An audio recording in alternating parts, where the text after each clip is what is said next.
What if the language you speak doesn't just reflect your thoughts, but fundamentally shapes them?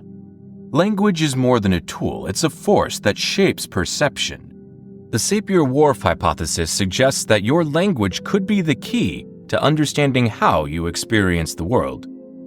Edward Sapir and Benjamin Lee Warf, the minds behind linguistic relativity. By the end of this video, you'll learn how the words you use every day might be quietly shaping your reality, and how you can harness this knowledge to see the world in a completely new way. Language is so deeply woven into our lives that we rarely pause to consider its immense power. We use language every day to share our thoughts, express emotions, and tell stories. But have you ever stopped to think that language might do more than just help us communicate?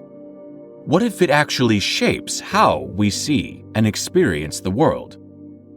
Take online platforms, for example. Think about how different it feels to send a laughing emoji compared to typing, "That's hilarious." The emoji is quick and visual, while the words feel more personal and deliberate. Or look at Twitter. Its original 140-character limit forced people to shrink big ideas into bite-sized messages. Even with the expansion to 280 characters, you still have to keep it short. This doesn't just change what we say, it changes how we think, how we choose our words, and even how we understand each other. The Sapir Whorf hypothesis, developed by linguist Edward Sapir and Benjamin Lee Warf, suggests exactly that. It proposes that the structure and vocabulary of a language doesn't just influence thought, they fundamentally shape it. This concept, also known as linguistic relativity, argues that speakers of different languages see the world through entirely unique lenses. For instance, consider how English speakers often describe fleeting phenomena like a flame, a wave, or a puff of smoke as static objects using nouns. But in the Hopi language, spoken by Native Americans in Arizona, these same occurrences are expressed with verbs. Why? Because Hopi speakers perceive these phenomena as a process, as actions unfolding in time rather than as fixed entities. Their language mirrors a worldview that emphasizes the fluid and ever-changing nature of reality. This isn't an isolated example. Gendered language like Spanish, French, and Portuguese offer another perspective. Unlike English, which rarely assigns gender to objects, these languages categorize nouns as masculine or feminine. A bridge in German, for instance, is feminine, while in Spanish it's masculine. Studies reveal that speakers of these languages often describe the same objects differently. Germans might call a bridge elegant or graceful, while Spanish speakers might say it's strong or sturdy. The words we use influence the way we perceive even the most mundane objects. Let's take the concept of time. In English, we divide time into past, present, and future, a linear progression. But the Hopi language doesn't have these dimensions. Instead, it distinguishes between what is manifest, or the present and immediate past, and what is unmanifest, or the distant past and future. The distinction shapes how Hopi speakers think about time, viewing it not as a straight line, but as an ever-present flow. And then there's space. Most of us use terms like left and right to describe orientation, but the Cooktoyore people of Australia always use cardinal directions, north, south, east, and west. Instead of saying the glass is on your right, they'd say the glass is east of you. This linguistic structure forces speakers to stay constantly oriented, resulting in an almost instinctive sense of direction. Color perception is another fascinating case. Languages vary in how they categorize colors. In Russian, for example, there are distinct words for light blue and dark blue, while in Korean, jeong encompasses shades of both blue and green.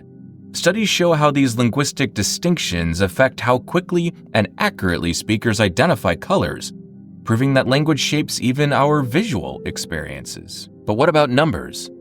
The Pirahã people of the Amazon have no words for numbers beyond 2. Everything else is simply many.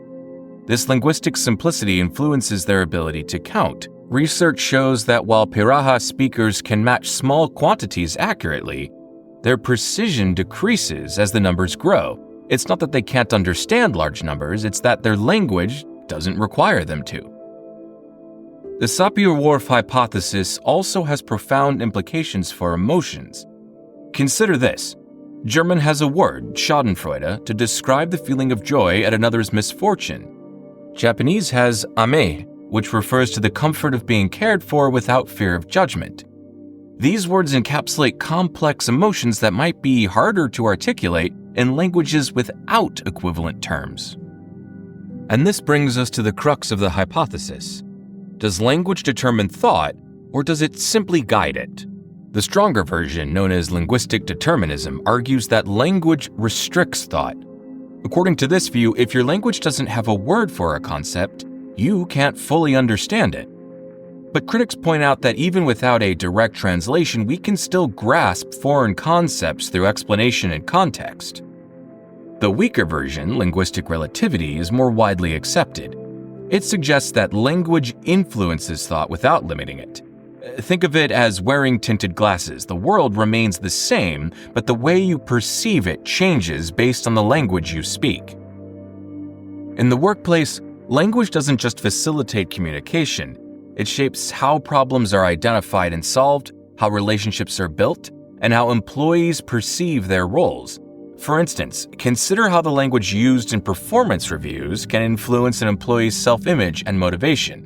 Words like growth potential and opportunity for improvement are often framed as constructive, but their interpretation depends heavily on cultural and linguistic norms. In languages where indirectness is valued, such as Japanese, this phrasing may come across as positive. In more direct languages like German, however, it might feel ambiguous or even critical. This idea extends beyond individuals to entire cultures. For example, bilingual speakers often report feeling like different people when switching languages. A study in Hong Kong found that bilingual managers valued tradition and conformity more when responding in Chinese, but prioritized achievement and hedonism when speaking English. This reveals how language connects deeply to cultural values and personal identity. Even in the realm of political correctness, the Sapir Whorf hypothesis remains relevant. The words we use to describe people and issues, whether they're inclusive or derogatory, shape public discourse and societal attitudes. Advocates argue that changing language can lead to more equitable mindsets, reinforcing the idea that words have the power to reshape reality. But can language truly shape reality? Users of tools like E', a version of English that eliminates forms of to be, believe it can. By avoiding absolute statements, E' encourages clear thinking and more precise communication. Similarly, cognitive behavioral therapy demonstrates how reframing negative self-talk into positive affirmations can transform one's outlook. The Sapir Whorf hypothesis also explains why different cultural groups might perceive online debates differently. For example, users from cultures where indirectness is a sign of politeness may view direct statements as overly aggressive, while speakers of more direct language might see them as honest. This mismatch often leads to misinterpretations, fueling heated discussions or cultural clashes online. Yet, the debate continues. People argue that culture and thought play just as significant a role as language. For example, the Inuit are often said to have dozens of words for snow, reflecting its importance in their culture. But this linguistic richness doesn't necessarily mean they perceive snow differently. It might simply reflect their need to describe it in detail. Translation 2 challenges the hypothesis. If language shapes thoughts, can ideas ever be fully conveyed across languages?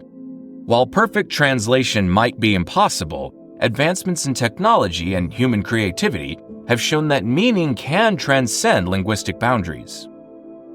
The Sapir Whorf hypothesis invites us to reflect on how deeply language shapes not just what we say, but how we think, see, and act. It's not about whether one language is better than another, it's about understanding the diverse ways humans interpret reality. So, the next time you choose your words, ask yourself, are they merely describing your world, or are they shaping it? The Sapir Whorf hypothesis reminds us that language is more than a means of communication. It's a lens through which we experience life. If this idea resonates with you, don't forget to like this video, share your thoughts in the comments, and subscribe to our channel for more explorations of philosophy and the mysteries of the human mind. See you in the next video.